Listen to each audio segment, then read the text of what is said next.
السلام علیکم۔ پاکستان میں اس شام کے 7، بھارت میں 7:30 اور یہاں ہمارے اسٹوڈیوز کی گھڑیوں میں صبح کے 10 بج رہے ہیں۔ وائس آف امریکہ واشنگٹن کی اردو سروس سے میں ہوں خالد حمید، خبروں کے ایک بلیٹن کے ساتھ۔ آج بھی ہم اپنے گھر میں بنائے گئے عارضی اسٹوڈیو سے آپ کے لیے یہ بلیٹن پیش کر رہے ہیں۔ منی لانڈرنگ اور دہشت گردوں کی مالی معاونت روکنے کے لیے قائم عالمی ادارے فائنینشل ایکشن ٹاسک فورس کا جون میں شیڈول اجلاس کورونا وائرس کے باعث اکتوبر تک ملتوی کر دیا گیا ہے۔ اجلاس ملتوی ہونے سے پاکستان کو منی لانڈرنگ اور دہشت گردی کے لیے مالی معاونت کے حوالے سے ایکشن پلان پر جواب کے لیے 4 ماہ کا مزید وقت مل گیا ہے۔ ایف اے ٹی ایف نے پاکستان کو بتایا ہے کہ ایشیا پیسیفک گروپ کا جون میں بیجنگ میں ہونے والا مشترکہ ورکنگ گروپ جائزہ اجلاس ملتوی کر دیا گیا ہے۔ اسٹیٹ بینک آف پاکستان کے ترجمان عابد قمر نے تصدیق کی ہے کہ ایف اے ٹی ایف نے ایکشن پلان پر عمل درآمد کی رپورٹ جمع کرانے کی مدت میں اکتوبر کے آخر تک توسیع کر دی ہے۔ پاکستان میں کورونا مریضوں کی تعداد 4,000 سے تجاوز کرتے ہوئے 4,072 ہو گئی ہے، جبکہ ہلاک ہونے والے افراد کی تعداد 58 ہے۔ گزشتہ 24 گھنٹوں کے دوران کورونا کے مزید 208 کیسز سامنے آئے ہیں۔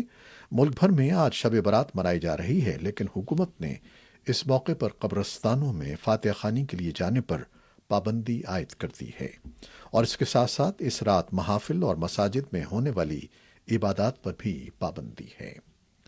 سندھ حکومت نے ایک نوٹیفیکیشن کے ذریعے صوبے بھر میں شب برات کے موقع پر ہونے والے اجتماعات اور قبرستان میں جانے پر پابندی عائد کر دی ہے۔ کورونا وائرس کے پھیلاؤ کے پیش نظر ملک بھر کی طرح صوبے سندھ میں بھی لاک ڈاؤن ہے، اور مساجد میں بھی نماز کی ادائیگی کے لیے 3 سے 5 افراد ہی کو جماعت کی اجازت دی گئی ہے۔ صوبائی محکمہ داخلہ کے نوٹیفیکیشن کے مطابق صوبے میں عیسائیوں کے مذہبی تہوار ایسٹر کے موقع پر ہونے والی تقریبات پر بھی پابندی عائد کر دی گئی ہے۔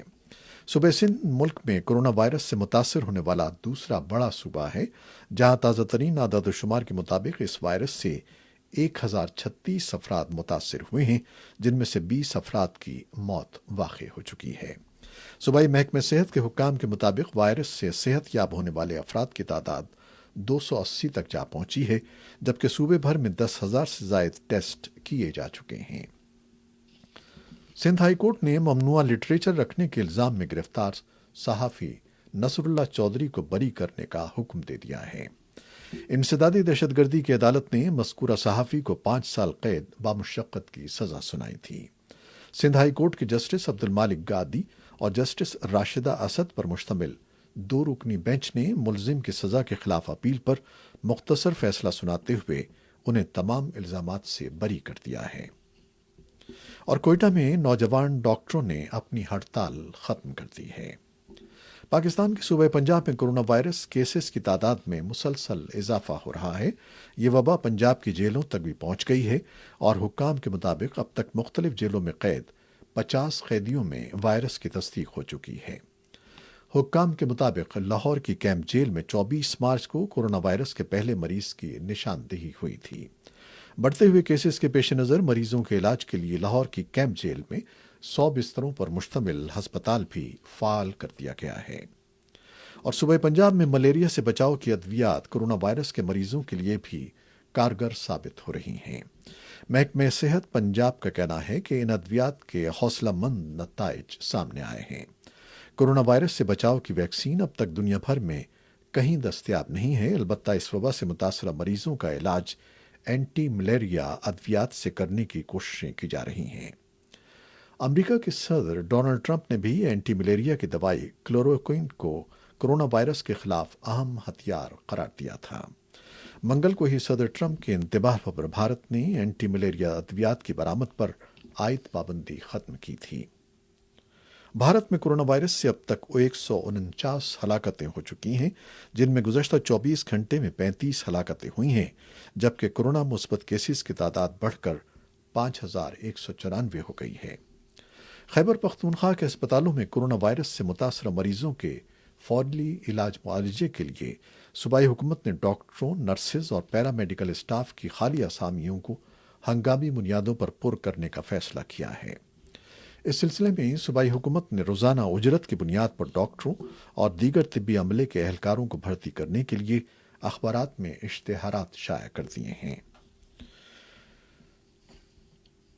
वज़ीर आला महमूद खान के मुशीर बराए इत्तलात अजमल वज़ीर ने वॉइस ऑफ अमेरिका के साथ बातचीत में कहा कि सूबाई काबीना के इजलास में तमाम हस्पतालों में खाली असामियों को हंगामी बुनियादों पर पुर किए जाने की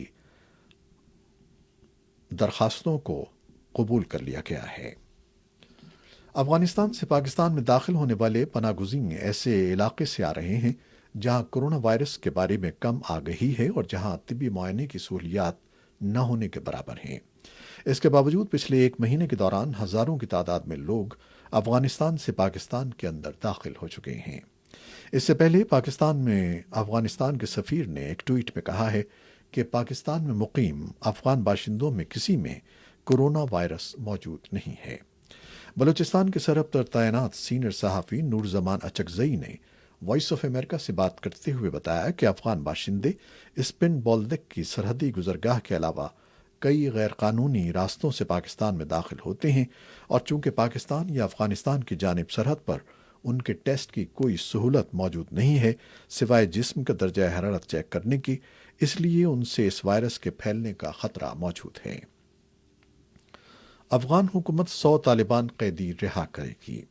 ज़राए ने रेडियो एंड टीवी अफगानिस्तान को बताया कि सदर अशरफ गनी ने एक हुक्म पर दस्तखत किए हैं कि अमन अमल को आगे बढ़ाने के लिए बगराम से कैदी रिहा किए जाएं। तालिबान ने कतर में यह वादा किया है कि रिहा होने वाले कैदी जंग के लिए दोबारा नहीं जाएंगे। अमरीका के वज़ीर ख़ारजा माइक पॉम्पियो ने कहा है कि गुज़श्ता माह उनके दौरे काबुल के बाद अफगानिस्तान में क़याम अमन की कोशिशों में उनके बकौल पेशरफ्त हुई है। अमरीका के वज़ीर ख़ारजा ने यह बात मंगल को वाशिंगटन में एक न्यूज़ कॉन्फ्रेंस में ऐसे वक्त में की है जब अमरीकी नशरियाती इदारे NBC न्यूज़ ने एक ताज़ा रिपोर्ट में अमरीका के मौजूदा और साबिक ओहदेदारों के हवाले से बताया है कि गुज़श्ता माह अफगानिस्तान के दौरे के दौरान अमरीका के वज़ीर ख़ारजा माइक पॉम्पियो ने अफगान क़यादत को पैगाम दिया था कि अगर काबुल में सियासी तनाज़ा जारी रहता है तो सदर ट्रंप के अफगानिस्तान के लिए इमदाद ख़त्म कर सकते हैं, बल्कि वो अफगानिस्तान में तैनात तमाम फोर्सेस को वापस बुला सकते हैं। ट्रंप इंतज़ामिया ने दुनिया भर में कोरोना वायरस से नबर्द आज़मा मुल्कों की मदद के लिए $225 मिलियन इजाफी इमदाद का ऐलान किया है। इस ऐलान के बाद अमरीका की गैर मुल्की इमदाद की कुल रकम तकरीबन $9 अरब तक पहुंच गई है। गुज़श्ता माह अमरीका ने दुनिया के 64 ममालिक को कोरोना वायरस से बचाव और इलाज के लिए $274 मिलियन इमदाद का ऐलान किया था। अमरीका में 24 घंटों के दौरान कोरोना वायरस के शिकार लगभग 2000 मरीज हलाक हो चुके हैं। एक रोज में हलाकतों की अब तक की सबसे ज्यादा तादाद है। सदर डोनाल्ड ट्रंप ने आलमी इदारे सेहत को गलत मशवरा देने पर तनकीद करते हुए फंडिंग रोकने का भी इंदिया दिया है। सदर डोनाल्ड ट्रंप ने आलमी इदारे सेहत को तनकीद का निशाना बनाते हुए इल्ज़ाम आयद किया है कि कोरोना वायरस के फैलाव के वक्त इस इदारे की तमाम तर तवज्जो चीन की जानिब थी और उसने बेकार हिदायत जारी की। व्हाइट हाउस में मंगल को प्रेस ब्रीफिंग के दौरान सदर ट्रंप ने मजीद कहा कि वो WHO के लिए अमरीकी इमदाद रोक लेंगे। बरतानिया के नायब वज़ीर सेहत एडवर्ड आर्गर का कहना है कि वज़ीर आज़म बोरिस जॉनसन लंदन के एक हस्पताल के इंतहाई निगहदाश्त यूनिट में दूसरी रात गुजारने के बाद अब बेहतर हालत में हैं। वो कोरोना वायरस से मुतासर होने के बाद अस्पताल में दाखिल हो गए थे। एडवर्ड आर्गर ने बताया कि बोरिस जॉनसन ठीक ठाक हैं और बेहतर महसूस कर रहे हैं। बरतानिया में 2 हफ्तों से लॉकडाउन की सूरत हाल जारी है, जहां अब तक कोरोना वायरस के 56,000 से जायद मुस्तनद केस मौजूद हैं और इससे 6,100 अफराद अपनी जानें गंवा चुके हैं। जनूबी कोरिया में लॉकडाउन के अहकामात अभी जारी नहीं किए गए हैं, ताहम जनूबी कोरिया में समाजी फासला बरकरार रखने और स्कूल बंद करने के साथ कोरोना वायरस के नए केसेस की शरह में कमी वाक़ई हुई है। जनूबी कोरियाई हुकूमत ने बुध के रोज 53 नए केसेस की तस्दीक की है। दरियासना ऑस्ट्रिया और डेनमार्क के बाद नॉर्वे ने भी लॉकडाउन की पाबंदियों को नरम करना शुरू कर दिया है। हुकूमत ने किंडरगार्टन स्कूल 20 अप्रैल से खोलने का ऐलान किया है और उसके एक हफ्ते बाद दीगर स्कूल भी खोल दिए जाएंगे। नॉर्वे में कोरोना वायरस के तस्दीक शुदा केसेस की तादाद 5,900 बताई जाती है। तुर्की उन मुल्कों में शामिल है जहां कोरोना वायरस से मुतासर होने वालों की तादाद में तेजी से इजाफा हो रहा है और इसका सबसे बड़ा शहर इस्तंबुल उसका वबाई मरकज बना हुआ है और इस वबा के फैलाव को रोकने के लिए मुकम्मल लॉकडाउन के मुतालबात बढ़ते जा रहे हैं। ईरान ने मुल्क में मुकीम अफगान शहरियों को कोरोना वायरस की सूरत में इलाज की मुफ्त सहूलियात फराहम करने का ऐलान किया है। ईरान के वज़ीर ख़ारजा जवाद ज़रीफ का कहना है कि ईरान में मौजूद अफगान शहरियों के इलाज का खर्च ईरानी हुकूमत बर्दाश्त करेगी। अफगानिस्तान के सदारती ऑफिस और ईरानी वजारत ख़ारजा की जारी करदा बयान में बताया गया है कि जवाद ज़रीफ ने मंगल को अफगान सदर अशरफ गनी और उनके सियासी हरीफ अब्दुल्ला से टेलीफोन पर गुफ्तगू की है। गुफ्तगू के दौरान कोरोना वायरस पर काबू पाने के लिए की जाने वाली मुश्तरका कोशिशों के अलावा अफगानिस्तान की सियासी सूरत हाल पर भी तबादला ख्याल किया गया। जर्मनी बुध के रोज कोरोना वायरस से मुतासर होने वाला 5वां बड़ा मुल्क बन गया है, जब इस मुल्क में कोरोना से मुतासर अफराद की तादाद 1 लाख से तजावुज कर गई। अमरीका, स्पेन, इटली और फ्रांस इस हवाले से पहले, दूसरे, तीसरे और चौथे नंबर पर हैं। ये थी वो खबरें जो फेसबुक लाइव पर हमने आपके लिए पेश की। हमारी वेबसाइट पर ये बुलेटिन मौजूद रहेगा। इसके अलावा हमारे यूट्यूब पर भी आप इन खबरों को देख सकते हैं, सुन सकते हैं। खालिद हमीद को अब इजाज़त दीजिएगा। अल्लाह हाफिज़।